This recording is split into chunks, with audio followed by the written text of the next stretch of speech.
पे चर्चा होना चाहिए, क्योंकि हम नहीं चाहते कि लोक प्रतिनिधि और एडमिनिस्ट्रेशन में टकराव रहे। ठीक है, हम उनसे लड़े, हम ये नहीं चाहते, लेकिन हमारी इज्जत पे, हमारी छवि पे अगर बात आएगी तो फिर हम किसी के नहीं होंगे।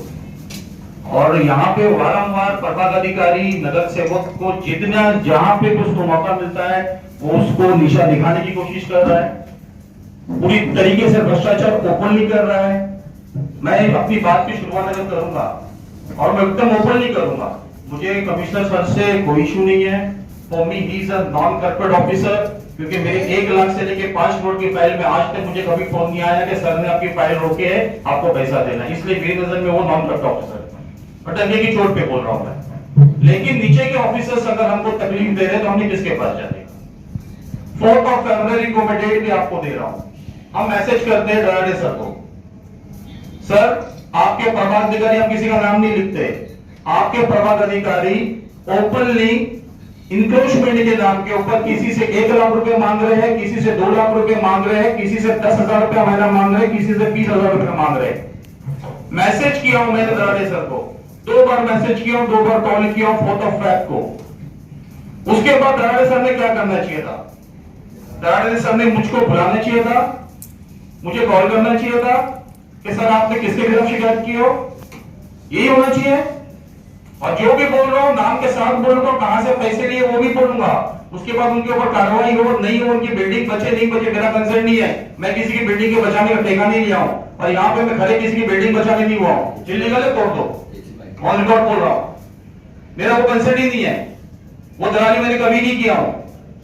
2002 में पहली बार महानगर की सीढ़ी चला, 2002 में 24 साल हुआ इस महानगर पालिका में मेरे को, बिल्डिंगों की दलाली मैंने कभी नहीं किया हूं, ना करूंगा आगे जाके भी। इन्होंने मुझे नहीं बुलाया, इन्होंने क्या किया बताया आपको? इन्होंने प्रभाग अधिकारी को बोल दिया महापौर साहब तुम्हारे खिलाफ बाबा मोदी ने कंप्लेंट किया है। प्रभाग अधिकारी का स्टेटमेंट क्या बताया आपको? कह रहा बाबा मोदी ने क्या किया, नाम लेके बोलूंगा किसको किया। तो मतलब हम एक कंप्लेंट आपके पास लेके आएंगे तो आप कंप्लेंट के लिए हमको नहीं बुलाएंगे, आप कंप्लेंट के लिए आपके ऑफिसर को बोल देंगे, आपने कोई कार्रवाई नहीं की। उसके बाद 2 बार दराडे सर को मैंने कॉल किया दूसरे मैटर में, दराडे सर इस तरीके की हरकत की जा रही है, कोई सुनने तैयार नहीं है। 2 लाख रुपए इनको चाहिए, ऑन रिकॉर्ड बोल रहा हूं, 2 लाख रुपए इनको चाहिए रिपेयरिंग परमिशन के। इनको रिपेयरिंग परमिशन के कोई 2 लाख रुपए क्यों देगा? जिसने मांगा है पूरी बिल्डिंग को सामने खड़ा कर सकता हूं, आपके सामने भी मेजर कर सकता हूं, कमिश्नर सर के भी सामने कर सकता हूं, काउंसिल के सामने भी कर सकता हूं। और वो अगर हमारे पास आए कंप्लेंट लेके और हमने कंप्लेंट लिए तो सर आपके नाम से सॉल्टू से आपके प्रभाग अधिकारी ये बोलते हैं कि कमिश्नर सर ने बोले हैं कि बाबा बहुद्दीन के रिश्तेदार के, दोस्तों के और जितने भी बाबा बहुद्दीन के लोग हैं सबके बिल्डिंग है, सबकी माहिती निकालो, मेरे उन पे कार्रवाई करने की। सर आपके नाम से बोल रहे हैं, हम इसके लिए जीते, हम इसके लिए जीते हैं, आपके नाम से सर बोला जा रहा है। मोबाइल की दुकान वाले से जाके कवर फ्री में ले जा रहे हैं, अरे शर्म करके टूट जाओ, नाम लेके बोलता कौन सी मोबाइल की दुकान में जाके कवर फ्री मांगे जा रहे, नहीं तो बोला जा रहा आगे का छपरा तोड़ दूंगा। 3 बत्ती में दुकान वालों से 30,000 रुपए महीना, अभी रमजान में 30,000 रुपए लेके गए, क्यों लेके गए? नहीं तो आपके आगे का छपरा तोड़ देंगे। 20,000 रुपए आपको चाहिए? जब इनका मूड होता है जूनी 10 साल जूनी लिस्ट निकालते हैं, 10 साल जूनी लिस्ट निकाली जाती है और उसको जाके बोला जाता है कमिश्नर साहब ने, दराडे साहब तुम्हारी लिस्ट निकाले है, इसका पैसा लगेगा। जिस बिल्डिंग पे स्टे उस बिल्डिंग से 6 लाख रुपए मांगे इन्होंने, और रिकॉर्ड है मेरे पास, 6 लाख रुपए मांगे इन्होंने। जहां पे धोखाधड़ी की निकल गई इनकी चांदी हो गई, जहां पे रोड बाइंडिंग निकल गया इनकी चांदी हो गई। 6 लाख रुपए किस चीज के मांग रहे हो पब्लिक से? जवाब कौन देगा? हमने हर बार इनकी बात सुनने की और सर करके हमने चुप रहने का, हमने कुछ नहीं बोलने का। और बोले तो आप कल नीचे नाम लेके बोल रहा हूं, मलिक मोमिन को नीचे क्या स्टेटमेंट दिया उससे आपने बताया, कमिश्नर सर ने बोले तुम्हारे को राइट ही नहीं है, तुम लेकर जा सकते हो, टेंशन मत लो, बोलते कुछ नहीं जमा करेगा। आपके नाम से सर बोले, नाम लेके बोल रहा हूं, सर किसको बोल रहा है? ये कौन सी सब चीज होगी? मोहम्मद अली होटल है मेरे वार्ड में सर, हम लोग महाबलेश्वर में थे, उसने बाहर होटल अंदर है, इंक्रोचमेंट नहीं था, बाहर उसने उसका स्टील का स्ट्रक्चर बनाया था, उसने डिमोलिश कर दिया, मैंने कुछ नहीं बोला। सर वो तो माना बहुत माफी हो रही, अच्छी बात है, तोड़ दिया कोई बात नहीं, 2 दिन बाद मुझे फोन आता है कि भाई मेरे से 1 लाख रुपया मंगाया और 20,000 रुपया महीना मंगाया, नहीं तो डबल तोड़ूंगा मैं मंगाओ। एक डॉक्टर तालीम उस बात का गवाह है, मलिक मोमिन गवाह है, हसनैन गवाह है। मैंने वहां से इन सब के सामने उसको फोन लगा के पूछा, मेरे वार्ड में अगर तूने इस तरीके की, अगर मैंने जो वर्ड यूज किया बोल नहीं सकता हूं मैं, ये हफ्ता बोलेगा तूने इसका इसी किया तो मैं छोड़ूंगा नहीं। मैंने फिर भी छोड़ दिया। लेकिन हम तक अगर आएंगे, हमारी फैमिली तक आएंगे, हमारे दोस्त तक आएंगे, हमारे वार्ड तक आएंगे, जब हम गलत नहीं है तो फिर हम उन तक जाएंगे, हमारे पास भी फिर निकालने पे आएंगे तो बहुत चीजें हम नहीं निकालना चाहते। हमने बहुत चीजें हमारे पास रखी हुई, हम नहीं चाहते। आज तक हमने किसी डिपार्टमेंट, पूरे डिपार्टमेंट को पूछो, किसी डिपार्टमेंट में जाके ब्लैकमेल किया हो क्या? एक डिपार्टमेंट के एक ऑफिसर ने बोला, जबकि हमारे पास तकरीबन लोगों की गलतियां, हमसे भी गलतियां होती है, उनसे भी गलतियां होती है, हम नीचे मुंडी करके छोड़ देते। ये कौन सी बात होती है? आखिरी जो मेरा इश्यू से हुआ मैं बता रहा हूं। ये घर नंबर आपका हो गया,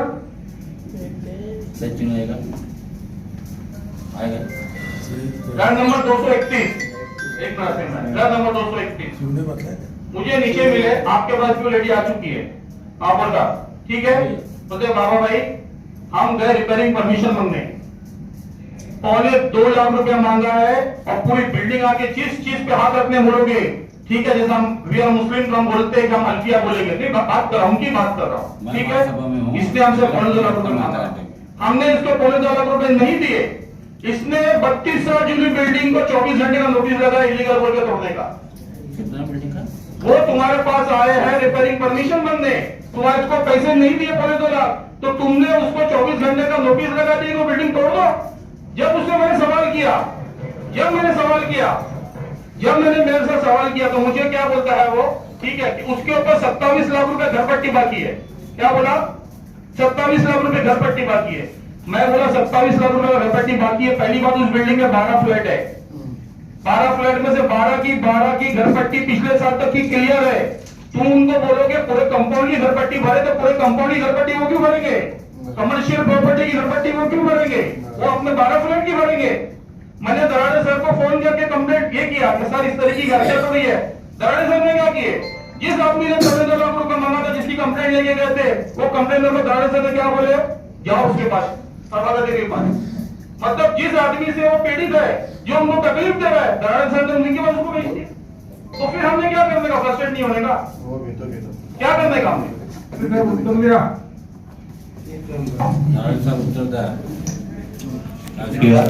कारण की शेवटी साहेब हा अधिनियम सगळ्यांसाठी लागू आहे, बरोबर ना? महाराष्ट्र महानगर त्याच्यामध्ये आमचे अधिकारी आम्हाला सांगितलेले आहेत ना, आणि तुमच्याकडे जे अधिकार आहेत सर, आम्ही तुमची परमिशन घेऊन बोलतो ना, हे तुमचे अधिकार आहेत। आम्ही ठराव घेऊ शकतो का? आम्हाला कोणी सांगायची गरज नाही का नगरसेवकांचे अधिकार काय आहेत सर, आणि आमची पायरी सोडून आम्ही कधी इथे प्रश्न मांडत नाहीये, आणि आम्ही कधी तुमच्यासारखे हे दलालासारखं काम आम्ही करत नाहीये। आमचा जर एक सहकारी इकडे जर पीडित आहे आणि त्यांच्या एरियामध्ये ही गोष्ट होत असेल तर पहिली गोष्ट त्या प्रभाग अधिकाऱ्यांनी बोलवलं पाहिजे, कारण त्यांचा आहे प्रश्न पत्र म्हणून लागलेला आहे, तो प्रभाग अधिकारी जे असतील मला माहित नाही, कारण मी एवढंच बोलतोय की आताच्या या माझ्याही 20 वर्षाच्या काळामध्ये असं कोणी अधिकारी बघितलं नाही की एक न्यूज चॅनल चाललंय त्यामध्ये आमदार तिकडे समोर उभा आहे, एक लोकप्रतिनिधी उभा आहे, पण आयुक्त साहेब तुम्ही एकदम तुम्हाला सॅल्यूट करतो तर तुमच्याकडनं या सगळ्यांनी हे सगळे अध्यक्ष तुमच्या सगळ्यांकडनं त्या खालच्या पण शिकलं पाहिजे काहीतरी, कारण की तुमची बोलण्याची जी भाषा असते सर, आम्हाला असं वाटतं सर तुमच्याकडनं काहीतरी घेतलं पाहिजे, तुम्ही काही कामाचं आम्हाला सांगताय, पण यांची अरेरावी ही अशी बॅग घेऊन एक लोकप्रतिनिधी अशी बोलतो मी डॉन आहे डॉन, ही भाषा चालणार नाही सर। आमचा पण एक सहकारी एक पद्धतशीररित्या जर गोष्ट मांडतो त्या पद्धतशीर तुम्ही त्याला उत्तर दिलं पाहिजे। आमचा महाराष्ट्र महानगरपालिका अधिनियम 1949 महानगरपालिका अधिकार व कर्मचाऱ्यांवर कारवाई करण्याचे अधिकार प्रामुख्याने आयुक्त साहेब आपल्याला आहेत, काही विशिष्ट बाबतीत महापालिकेच्या सर्वसाधारण सभेला पाहिजे, बरोबर आहे, ऍक्ट मध्ये दिलंय।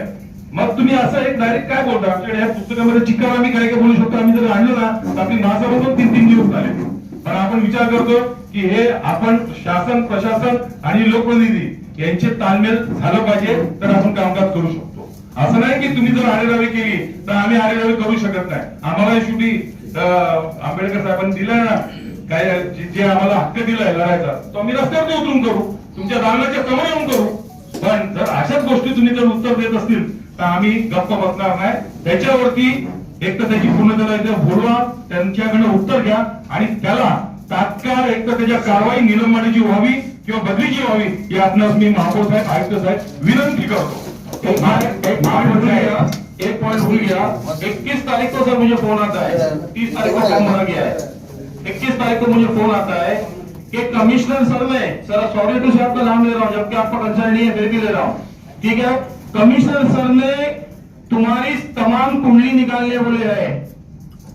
क्या बोलता है मुझे?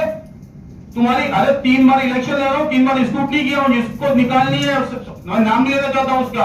अरे कमिश्नर, मैंने आपसे भी बात किया, कमिश्नर सर को बाबा चौधरी से करना क्या है? इस तरीके की हरकत आपके नाम पर. दराडे सर के घर पे मैं खाना पहुंचाता हूँ, कमिश्नर सर के घर पे मैं खाना पहुंचाता हूँ, सर फिर सॉरी बोल रहा हूँ, मेरा कुछ नहीं होगा.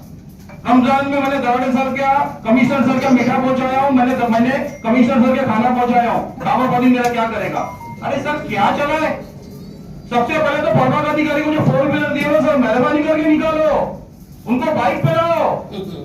सबसे पहले सर प्लीज रिक्वेस्ट कर रहा हूं, उनको गाड़ी दी गई है ना, वो क्या समझने लगे खुद को? They are much more than DMC, much more than additional. निकाल दो गाड़ी उनकी. बाहर कहीं जाने का रहेगा ना, भाड़े की गाड़ी दे दो उनको 1 दिन के लिए सर, 15 बजे जाने के लिए. सर रिक्वेस्ट है, मुझे जो बोला तो मैंने बोला, रूलिंग आपको देनी है, ठीक है. महापौर साहेब, मुझे महापौर साहेब, एक विषय नंबर महापौर साहेब 9 व्हाट इज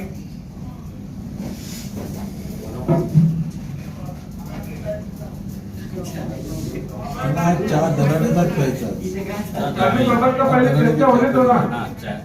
महापौर साहेब क्या ठीक है? कितने दिन में होता है सर? कम से कम 2 साल, ज्यादा से ज्यादा 3 साल बनाया तो है ना. 3 साल में एक कंट्रेक्टर 6-7-8 माले का बनता है. प्रभाग अधिकारी है ना, सारे लोग हैं. यहाँ तक कि जो सैनिटरी डिपार्टमेंट के मुकादम होते हैं उनको भी शायद कुछ अथॉरिटी है. तो यहाँ पे जो कारोबार है हमारे अपने शहर में, गरीबी है, बुनकरों का शहर है, किसी की छोटी जगह है, किसी को परमिशन मिलता है, किसी को नहीं मिलता है. आदमी बोला बताया, थोड़ा बहुत अपना कंस्ट्रक्शन करके ले लिया. ये चार्ज भी प्रभाग अधिकारी देता है, आप जाओ बनाओ. उसी टाइम पर या तो उसको रोक दिया जाए, उसकी रेती सीमेंट जो भी गरीबी का कुछ है वो बच जाए. हम 2-2, 3-3 साल उसी कंस्ट्रक्शन को बनवाते, बनवाने के बाद फिर हम ही एक को पीछे से लगाते, जाओ अर्जी मार लो, माटी कर लो या कुछ भी कर लो. फिर उसको तोड़ने का लेते, बनाने का 1 पार्ट, तोड़ने का 2 पार्ट. तो ये कब तक ये शहर में सर धंधा चलेगा? एक चीज महापौर साहब, और दूसरे जो कंस्ट्रक्शन हो गए वो 6-8 माले के बन गए, फिर हम चले उन्हीं को तोड़े. तो हम एक ही काम को 2 मरतबा क्यों करते हैं? कौन सह देता है? तो इसका जरा सा खुलासा किया जाए. दोनों तरफ से आवाम का ही नुकसान है, दोनों तरफ से. महानगरपालिकेत जेवढे इलिगल काम प्रभाग वाईज चालू आहे तर अधिकाऱ्यांना माहिती आहेत की कुछ ऐसे कंस्ट्रक्शन है जिनपे सबको पता है, हाई कोर्ट का ऑर्डर है, उसके बाद में भी वो 3-3, 4-4 माला प्लस कर सकता है. कैसे बन जाता है? मेरे पास उदाहरण है, 3-4 बिल्डिंगे है जो एक जमाने से हाई कोर्ट का कुछ तो चल रहा है उसमें, उसके बाद में भी प्रभाग अधिकारी ने दे दिया, 4-4 माला एक्स्ट्रा बन गया. मरेगी तो पब्लिक ही ना, आवाम को ही रुक जाएगा ना सर. मैं लोभी हूँ, मैं 5,000 रुपया का माल नहीं ले सकता, 2-2,500 रुपए में ले लो. मैंने गुनाह कर दिया. तो ये प्रभाग अधिकारी या जो ये लोग हैं इनके ऊपर कोई कार्रवाई नहीं होगी क्या? खाली घूम फिर के पब्लिक के ऊपर, इनके नेतृत्व में होता है ना सर कंस्ट्रक्शन, इनके ऊपर कोई FIR या कुछ ऐसा नहीं हो सकता. ठीक है सर. दिए तो माननीय है महापौर साहेब, तो क्रमांक घेऊन सादर करतात. चर्चा ठीक आहे. त्याच्यानंतर काही सदस्यांनी अनधिकृत बांधकाम असतील बाकीच्या विषयावर चर्चा केली. परंतु साहेब जेव्हा हा विषय अनधिकृतचा येतो साहेब, तुम्ही महापौर साहेब व्यावसायिक आहे, मी पण व्यावसायिक आहे, बिल्डर लाईन मध्ये मी आहे, तुम्ही आहे. साहेब अनधिकृत बांधकाम हा भिवंडी शहर उभारण्याची वेळच काय त्याचा. हा टीपी विभाग आहे ना. तुम्ही साहेब महापौर नव्हते याच्या आधी फक्त मी तुम्हाला बघायचो की तुम्ही टाउन प्लॅनिंग 5व्या माळ्यावर तुम्हाला मी बघायचो. कशासाठी? परमिशनसाठी. साहेब या टाउन प्लॅनिंग विभागामध्ये माणूस जातो, आयुक्त साहेब रोज नवीन एक नोट देतात. आज हे पेपर आणा, उद्या हे पेपर आणा, परवा हे पेपर आणा. एकाच दिवशी वन विंडो वन चॅनल हा विषय भिवंडी महानगरपालिकेत नाही. एकाच दिवशी साहेब, एकाच दिवशी कधीच एक पेपर सांगत नाही की ये 10 ये इंडेक्स है, ये 10 पेपर लेके आओ और इसके ऊपर सबमिशन करो आणि परमिशन घेऊन जा. महापौर साहेब या हा गंभीर विषय आहे. लोक अनधिकृत बांधकामाकडे का जातात, का वळतात, याचं एकमेव कारण साहेब हे जे अधिकारी बघतात ना, आणि हे बिना पैशाचे बाबा मोदीं साहेब हरत नाही. एखादा नगरसेवक असेल, एखादा व्यावसायिक असेल साहेब, भिवंडीमध्ये काम करायचं एक टास्क आहे, कारण की परमिशनच देत नाही साहेब. आपण याच्या पूर्वी पण आपण त्यांना आदेश तेच दिले का वन विंडो हा काम झालाच नाही पाहिजे. साहेब, त्याच्याने आपला जो येणारा इन्कम आहे तो फास्ट वाढेल आणि फास्ट येईल. साहेब, जो आपल्याला 4 महिने 2 महिने लागतात परमिशनला, तो आपला 1 महिन्यात होईल. जसे जावेद दळवी हा. साहेबांनी सांगितलं की इन्कम वाढवायचे सोर्स आहे साहेब, हा पण सोर्सच आहे. पण याला साहेब कुठे ना कुठे आपण सिस्टम बसवायला पाहिजे साहेब. हे 2-3 इंजिनियर आहेत महानगरपालिकेचे साहेब, हा बोला. हे कुठला अधिकार वापरतात आम्हालाच माहित नाही साहेब. मी स्वतः विकास आहे, मला 100 चक्रा मारायला लावलं साहेब. महासभा ही एनओसी, ती एनओसी, हा पेपर, तो पेपर, बोला. आणि पैसे शेवटी ज्या इंजिनियरला काम दिलेलं आहे, समजा एखाद्या XYZ इंजिनियरला मी काम दिलं परमिशनचं, त्याच्याकडून पैसे घेतल्याशिवाय साहेब आम्हाला पण या महानगरपालिकेच्या इंजिनियरनी साहेब सोडलं नाही. तर साहेब सामान्य माणूस काय करणार आहे? बाबा बाहुद्दीनची व्यथा आहे, तीच माझी व्यथा आहे, तीच स्पेशल गार्डची व्यथा आहे, तीच महापौर साहेब तुमची होती. साहेब हे कुठेतरी बंद झालं पाहिजे. लोक अनधिकृतच्या ऐवजी अधिकृत बांधकामाकडे कधी वळतील? जेव्हा आपण ना वन विंडो वन परमिशन द्याल ना साहेब, तेव्हा हे सगळं बंद होईल. तर माझी या सभागृहाच्या माध्यमातून विनंती आहे. याच्यावर खरोखर तुम्ही, मी मागच्या मीटिंगलाही बोललो की हा वन विंडो झाला पाहिजे आणि फास्ट झाला पाहिजे. आणि वारंवार लोकांच्या कंप्लेंट आमच्याकडे येतात या बाबतीत. याच्या पुढे तुम्ही याची थोडी दखल घ्या आणि एक वन विंडो करा. आता आपण बिल्डिंग परमिशन संदर्भात आणि बाकी सगळे जे परमिशन आहे टाउन प्लॅनिंग डिपार्टमेंट मध्ये वन विंडोच्या साहेब तुमच्याकडे आल्यावर तुम्ही 1 मिनिटात ठेवत नाही. मी बघितलं साहेब ओसीला, साहेब ते अपलोड झालेलं आहे तुमचं, तुम्ही आता बघून घ्या. आपण पाटील साहेब नक्की याच्यामध्ये वन विंडो करू आणि तुमचे जे काही सजेशन आणि इम्पॉर्टंट आहे साहेब पहिले ते इंजिनियर येत नाही, बऱ्याच वर्षापासून एकाच खुर्चीवर त्याला सवय लागली, त्याला माहित आहे रिंग कशी फिरते. ही रिंग कुठेतरी ब्रेक करण्याची वेळ आलेली आहे साहेब. नवीन लोकांना चान्स द्या. नवनिर्वाचित नगरसेवकांनी ज्या आपल्या व्यथा इथे मांडल्या साहेब, त्यांनाही वाटते की कुठेतरी नवीन इंजिनियर, नवीन लोक बसली, त्यांच्याजवळ जाऊन काहीतरी माहिती मिळवली, काहीतरी चर्चा केली, तर या विकासाला चालना, या भिवंडीच्या विकासाला चालना मिळेल साहेब. एवढीच विनंती आहे. धन्यवाद.